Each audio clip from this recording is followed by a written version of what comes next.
Okay, jap. Kita loading. Okay dah. Okay, Assalamualaikum warahmatullahi wabarakatuh dan salam sejahtera. Kami dari kumpulan 12 bagi subjek SKP 3112 kuliah 7 akan membentangkan dan membincangkan tajuk yang berkaitan dengan Aristotle.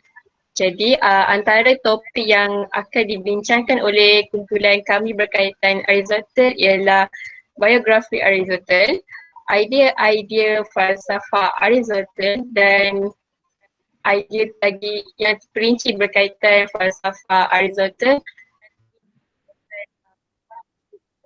sumbangan Aristotle terhadap dunia falsafah dan seterusnya. Dan sebelum itu saya ingin memperkenalkan diri saya sendiri, iaitu nama saya Nur Hazira binti Saharuddin, nombor metrik 206578 dan seterusnya Azfar.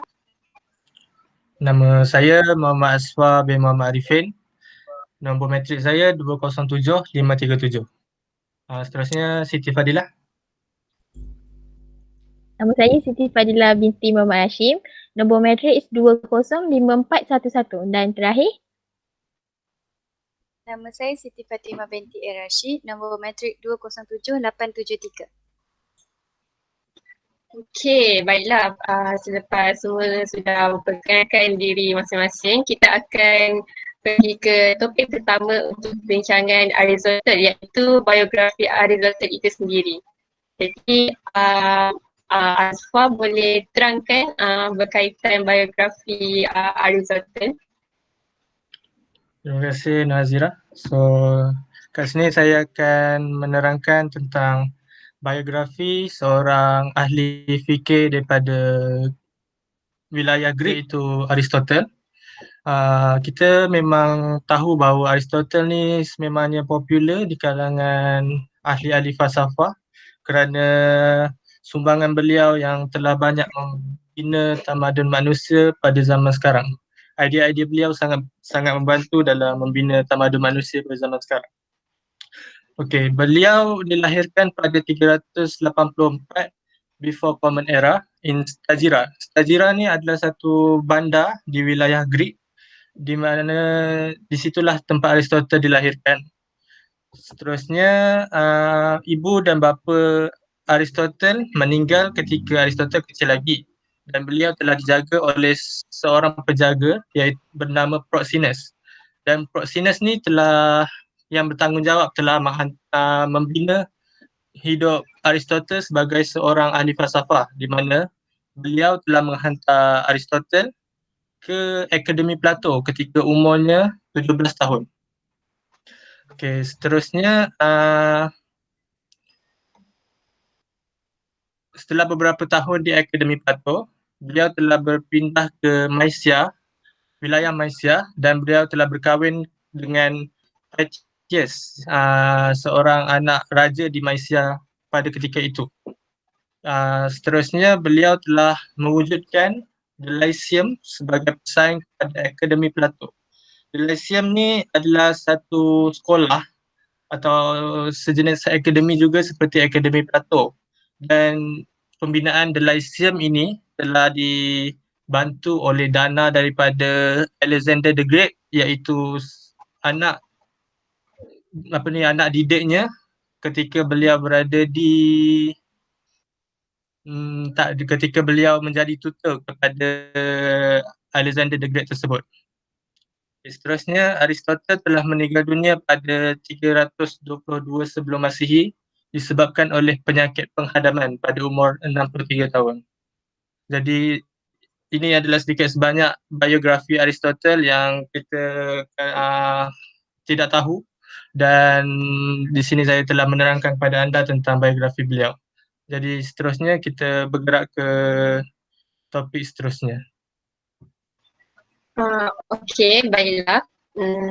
Untuk topik seterusnya kita akan membincangkan berkaitan idea-idea falsafah Aristotle. Baiklah, Aristotle ini merupakan salah seorang ahli falsafah yang cukup terkenal dalam dunia falsafah, dan Saya rasa hampir semua orang tahu dan kenal Aristotle, tetapi tidak tahu lebih mendalam lagi apa yang telah diilhamkan dan telah difikir oleh Aristotle terhadap dunia falsafah. Baiklah, untuk idea-idea falsafah Aristotle, antara bidang utama atau bidang utama yang Aristotle ketengahkan dalam falsafah ialah dia lebih terperincikan lagi dalam bidang politik, ekonomi, sosial, puisi, bidang muzik, estetika, etika, logik, metafizik juga. Selain itu berkaitan dengan sains seperti fizik, matematik, psikologi, biologi, zoologi, botani, pidato, epistemologi, pengucapan awam. Aristotle ini dia didorong oleh keinginan untuk mengetahui sesuatu ilmu dan perkara. Beliau percaya bahawa manusia secara semula jadi ingin penjelasan dan penerangan mengenai perkara-perkara yang berlaku dan wujud di dunia ini, dan idea beliau merupakan kaedah asas di mana kita sendiri memahami diri kita dan dunia. Maksudnya dari idea Aristotle kita dapat kenal lebih dalam lagi mengenai dunia, yang mengapa wujud sesuatu benda itu. Dan antara yang dikenali yang pertama weird ethics or teori ataupun teori daripada Aristotle, di mana ini merupakan teori etika yang menekankan sifat individu daripada mengikut peraturan. Beliau pernah berkata bahawa daripada mengatakan ikut peraturan yang ada supaya kita menjadi orang yang baik, beliau lebih berpendapat bahawa jika kita boleh fokus untuk menjadi orang baik, tindakan dan tingkah laku yang betul akan menyusul dengan mudahnya. Jadi tidak semestinya jika kita ikut peraturan kita dapat membuktikan yang kita ini cukup baik. Dia merupakan niat daripada diri kita sendiri. Okay, seterusnya dalam bidang matematik. Dalam bidang matematik ini, Aristotle menganggap geometrik dan arithmetik iaitu dua bidang yang dikatakan sebagai matematik kuno ini merupakan subjek sains matematik yang paling penting ataupun asas kepada matematik yang paling penting. Penjelasan matematik beliau selalunya merangkumi optik, astronomi dan harmonik, iaitu berkaitan bunyi. Beliau juga menjelaskan bagaimana prinsip matematik ini yang kita tak nampak dengan jelas ini dapat berhubung secara langsung dengan dunia semula jadi. Maksudnya prinsip matematik ini bukan sahaja dipelajari semata-mata untuk ilmu, tetapi dia kaitan dengan perkara yang terjadi di sekeliling kita. Okey, untuk yang ketiga, antara idea falsafah terkenal Aristotle iaitu konsep persahabatan. Konsep persahabatan ini Aristotle mengenal pasti terdapat 3 jenis persahabatan, di mana terdapat jenis persahabatan yang seseorang itu ingin mencari keseronokan dan bersedia. Yang kedua, ada persahabatan yang wujud semata-mata sebagai rakan strategi ataupun kepentingan diri sendiri. Contohnya macam orang yang tengah berniaga, bisnes itu persahabatan bagi ciri-ciri ini. Dan lagi satu wujud persahabatan sejati, di mana mereka saling kalau macam contoh kalau kawan sahabat dia tu susah, dia akan rasa susah, dan kalau sahabat dia gembira, dia turut bergembira. Maksudnya dia macam dapat rasa saling berkaitan antara satu sama lain. Dan Aristotle berpendapat bahawa persahabatan ni adalah antara perkara terbaik yang berlaku dalam hidup manusia. Yang seterusnya bidang politik. Bidang politik ini Aristotle beranggapan tujuan utama manusia hidup ni untuk mencapai kebahagiaan. Bila manusia mestilah nak tujuan hidup dia nak capai kebahagiaan kan. Jadi dia menganggap cara mencapai kebahagiaan itu adalah dengan hidup berbudi pekerti. Jadi bagi beliau, politik tu sangat penting kerana ia merupakan cara hidup bermasyarakat sebab kita dapat kebahagiaan itu kalau kita memupuk sifat semangat bermasyarakat dalam hidup kita dan kita tidak hidup atas diri kita sendiri sebab kalau kita hidup masyarakat kita akan saling menolong antara satu sama lain dan itu juga boleh mewujudkan kebahagiaan untuk diri kita dan orang sekeliling kita. Dan yang terakhir, tidak yang terakhir tapi ini antara yang seterusnya ialah kosmologi. Kosmologi ini berkaitan alam semesta. Okay. Aristotle berpendapat alam semesta ini berbentuk sfera luas, iaitu sfera ni macam bentuk paling sempurna yang kita nak letakkan untuk alam semesta dan terbatas. Terbatas ni maksudnya dia mempunyai pusat iaitu pusat bumi yang ini dikatakan oleh Aristotle dan beliau percaya bahawa bumi itu berbentuk bulat dan beliau sentiasa berusaha untuk membuat pemerhatian tentang dunia.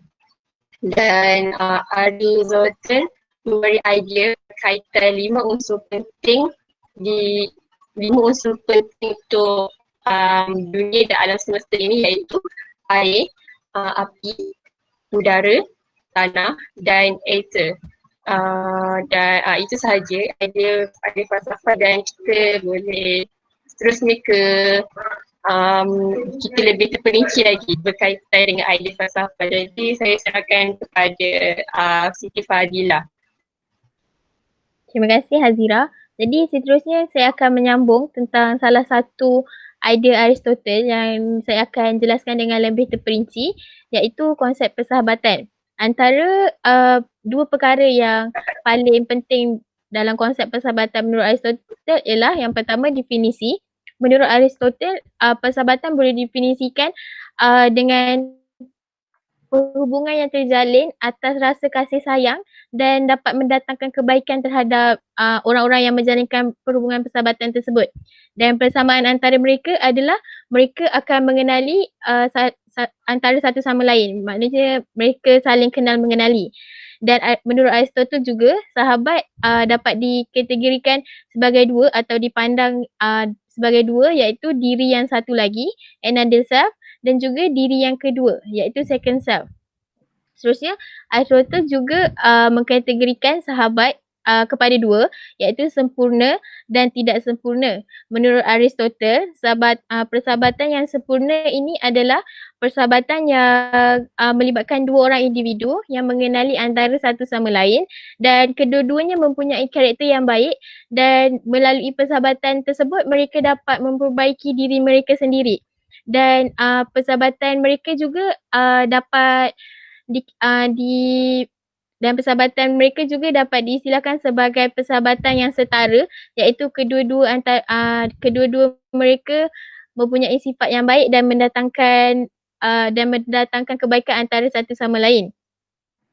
Seterusnya, persahabatan yang tidak sempurna ini pula ialah persahabatan yang mempunyai jurang yang besar antara dua sahabat tersebut. Sebagai contoh, persahabatan antara orang tua dan budak kecil ataupun persahabatan orang yang lebih tinggi dan yang lebih rendah.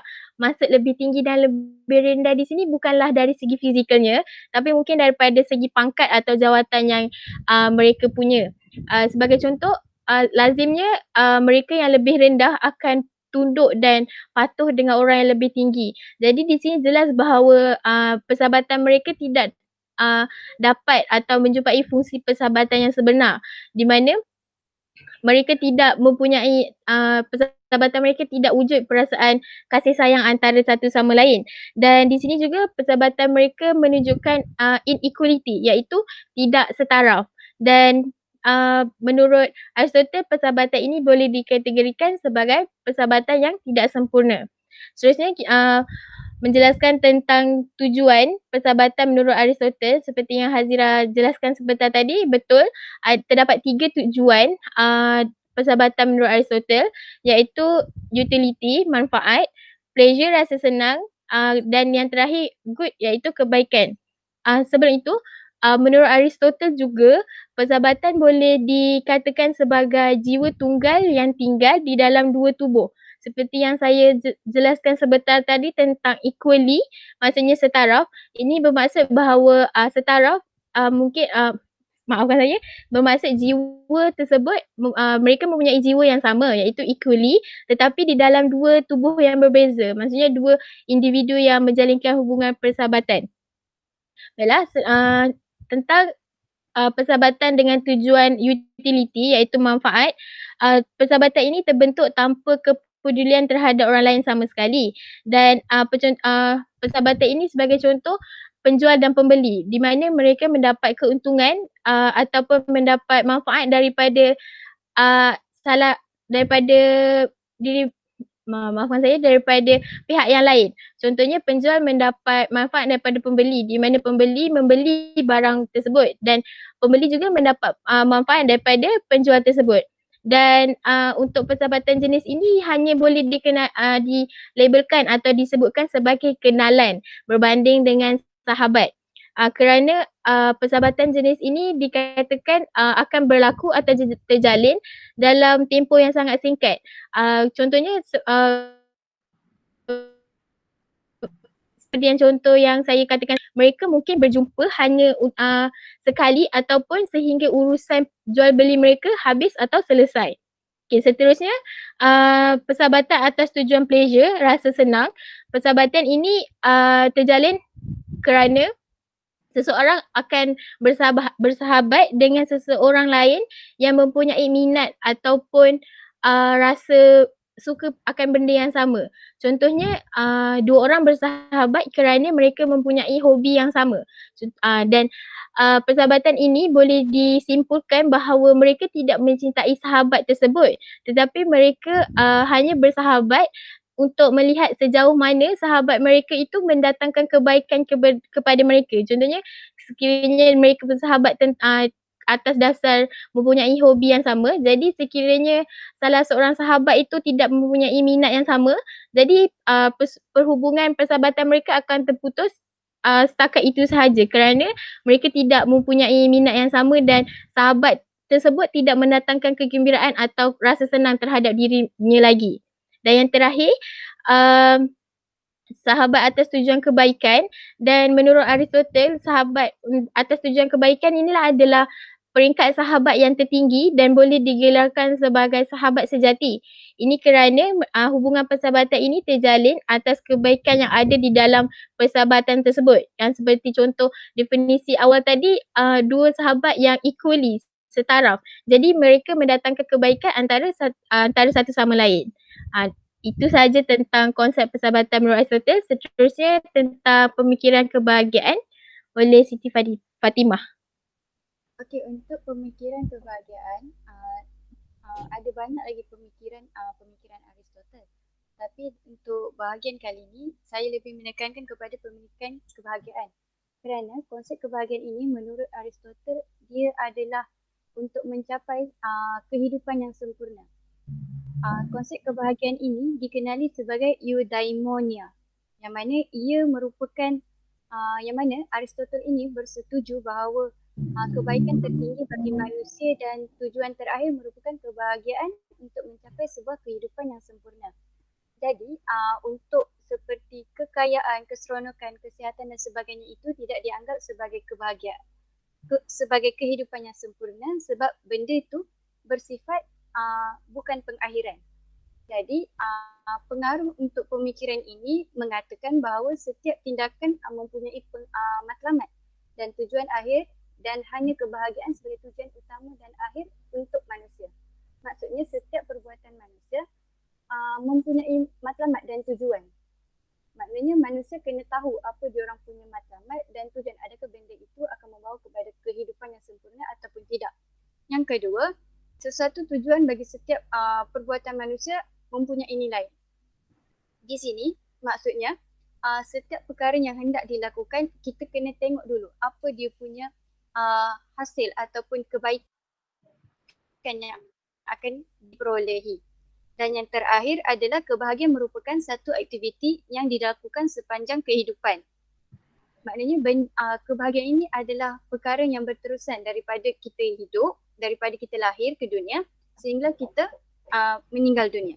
Dan kesan pemikiran daripada pemikiran kebahagiaan Aristotle ini menyebabkan manusia mempunyai keupayaan akal untuk berfikir dan berhujah. Maknanya mereka ni berkebolehan untuk menyatakan pendapat mereka dan berfikiran secara logik dan rasional.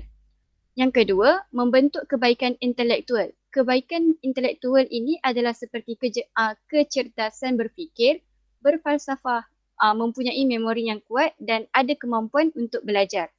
Dan akhir sekali adalah untuk membentuk kebaikan moral seperti melatih untuk mempunyai sifat yang adil, berani, sederhana dan sifat-sifat yang mulia. Itu sahaja daripada saya. Seterusnya untuk kesimpulan. Okey, kesimpulannya setelah mengamati segala perjalanan hidup dan pencapaian serta karya-karya ilmiah yang telah diterbitkan oleh ahli fikir yang terkenal iaitu Aristotle, memang tidak boleh disangka lagi bahawa ilmu pengetahuan ini sangat penting dalam hidup seseorang untuk menjalani kehidupan yang penuh bermakna dan sempurna. Oleh sebab itu, generasi pada waktu kini perlulah berusaha untuk memenuhkan dada mereka dengan ilmu-ilmu yang bermanfaat serta berani untuk menghujahkan pendapat mereka sendiri kerana mungkin pendapat mereka adalah satu pendapat yang mampu mengubah dunia.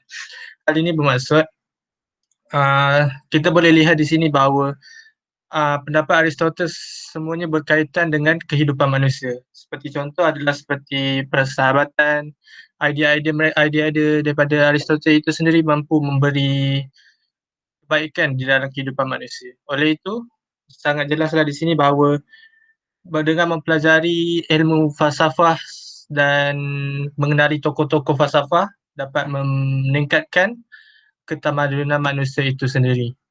Okay, daripada itu kami ingin menghentikan